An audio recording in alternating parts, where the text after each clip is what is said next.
Oi pessoal, tudo bem? Sou o Danilo, do time de RI aqui da As Investments, e hoje no quadro Conexão com RI, nós vamos falar do tema político-fiscal com o nosso economista Jefferson Bittencourt.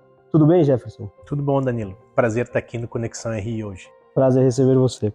Jefferson, estamos no momento de discussão da viabilidade da meta fiscal de déficit zero e principalmente de arrecadação necessária para isso. Quais são os principais pontos para avaliarmos desse tema? Eu acho que essa discussão sobre a viabilidade da meta, ela remonta à própria origem do arcabouço, né? O arcabouço ele é uma regra de despesa. Então, assim, está garantido uma trajetória de crescimento de despesa a partir desse novo arcabouço fiscal. Se está garantida a trajetória de crescimento da receita, da despesa, a gente tem que garantir de alguma maneira o crescimento da receita. E é um pouco essa necessidade de garantir o crescimento da receita que ficou evidente no envio da última proposta de lei orçamentária, onde o governo teve que anunciar um pacote expressivo para fechar esse gap entre a despesa que está garantida e a receita que é necessária.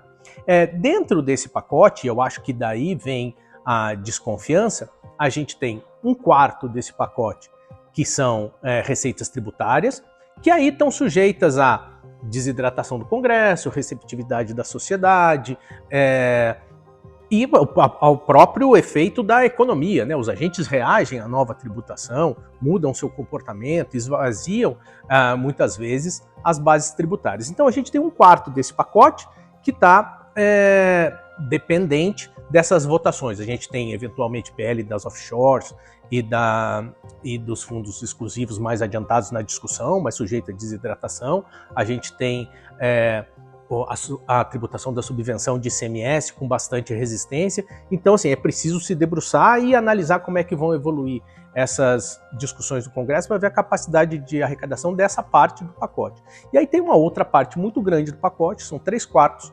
dessa arrecadação, que são de receitas não recorrentes e muitas delas decorrentes de renegociação sobre um desenho institucional que é novo, que é o novo PL do CARF. Então, como a gente está se debruçando sobre um instituto que ainda não foi testado, que são as renegociações da transação tributária que foi introduzida por esse PL do CARF, fica essa dúvida no mercado sobre a viabilidade de se alcançar um pacote tão vultuoso para conseguir equiparar receita e despesa e entregar o déficit zero, que é a meta do ano que vem. Então não é só uma questão de se a meta de déficit zero será alcançada ou não. É uma questão de como ela será alcançada também. E aí eu emendo outro ponto. Este debate recente sobre o pagamento dos precatórios atrasados está relacionado com isso? Sem dúvida nenhuma, essa é uma discussão onde a forma importa. O que eu estou querendo dizer? É importante alcançar a meta zero? É importante alcançar a meta zero. Mas como vai ser alcançada essa meta de déficit zero importa bastante. Por quê? Por conta da dinâmica que foi introduzida no resultado a partir do novo arcabouço. Voltando, está garantida a trajetória da despesa. Então, se a trajetória da despesa está garantida, eu posso me contentar em alcançar um déficit zero no primeiro ano com receitas não recorrentes? Não, né? Porque no ano seguinte a despesa vai crescer de novo. Então eu preciso de receitas recorrentes para cobrir essa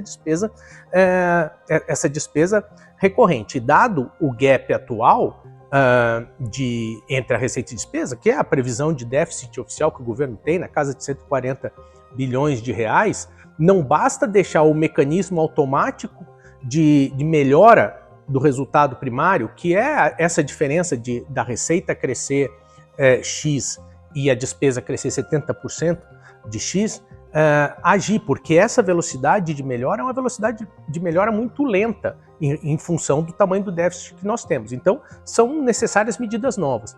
Mas qualquer medida? Não, preferencialmente medidas recorrentes. Seria melhor que fosse um ajuste do lado da despesa. Mas dado que não foi essa a opção, seria melhor que nós tivéssemos receitas recorrentes para cobrir esse gap. Então, assim, não adianta a gente achar que o arcabouço vai ganhar credibilidade porque eu obtive um volume expressivo de receitas de renegociação que não vão estar lá em 2025 quando a despesa for crescer de novo. Não adianta eu pensar que eu zerei o déficit e agora eu tenho um arcabouço crível, se a maior parte disso eu conseguir com venda de recebíveis, onde com o deságio eu me desfiz de um fluxo futuro de receita que poderia estar ajudando recorrentemente a tentar cobrir esse déficit. Então a forma importa muito.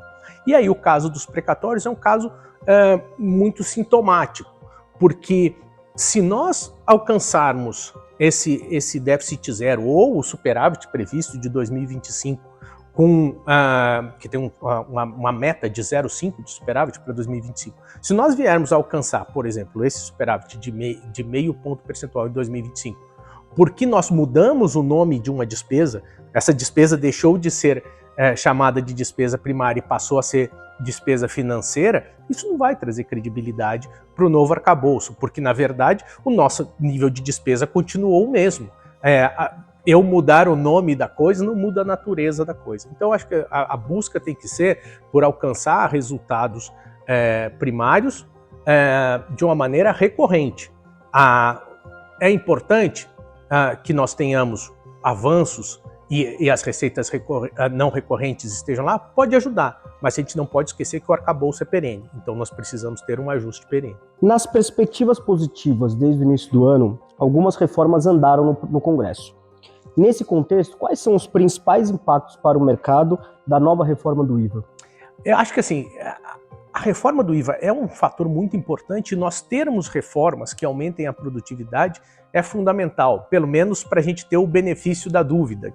Tem uma discussão agora, né? Assim, o nosso PIB potencial do Brasil está maior, são as reformas que foram feitas nos governos anteriores, a reforma da Previdência, a reforma trabalhista, o marco do saneamento, são essas reformas que estão fazendo o nosso PIB potencial estar maior. É difícil da gente saber isso com certeza desde já, mas é importante a gente ter as reformas pelo menos para ter o benefício da dúvida, né? Se a gente não tiver as reformas, nem a dúvida se a gente vai ter ou não. Então, assim, reformas como essa, o marco da garantia, é importante. E a reforma do IVA é fundamental. Assim, é a maneira que nós temos de sair do manicômio tributário da nossa tributação sobre o consumo. Esse nosso desenho da tributação sobre o consumo de extrema complexidade, ele tira a produtividade da economia. A reforma tributária está andando, tem a perspectiva de ser aprovada no Senado em novembro, provavelmente, e no Congresso até o final do ano e ser sancionada. E é uma reforma que, ao longo do tempo, sem dúvida, vai ser muito positiva para o ambiente de negócios do país. Ela trouxe ganhos no curto prazo, talvez tenha trazido um ganho anímico para o nosso mercado. Foi um momento meio onde houve uma confluência com um ambiente externo muito positivo para mercados emergentes. Então a gente aprovou a reforma na Câmara no final do primeiro semestre, justamente nesse mesmo ambiente. Mas é uma questão muito mais de ânimo, como eu disse. Os efeitos dessa reforma eles vão se dar ao longo de uma transição grande, de 10 anos. Seria melhor que fosse mais curto? Seria melhor que fosse mais curto. O problema é que é uma reforma que nós estamos discutindo por 40 anos e o desenho político que se achou para viabilizar ela demanda uma transição mais longa. Então, é uma reforma positiva. Eu acho que a gente pode esperar melhoras, inclusive do PIB potencial brasileiro a partir dessa reforma.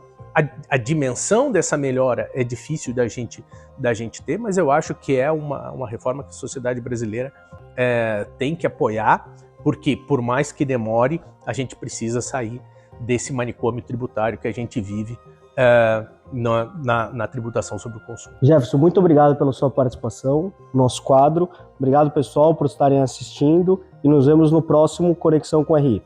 Tchau, pessoal. Foi um prazer estar aqui.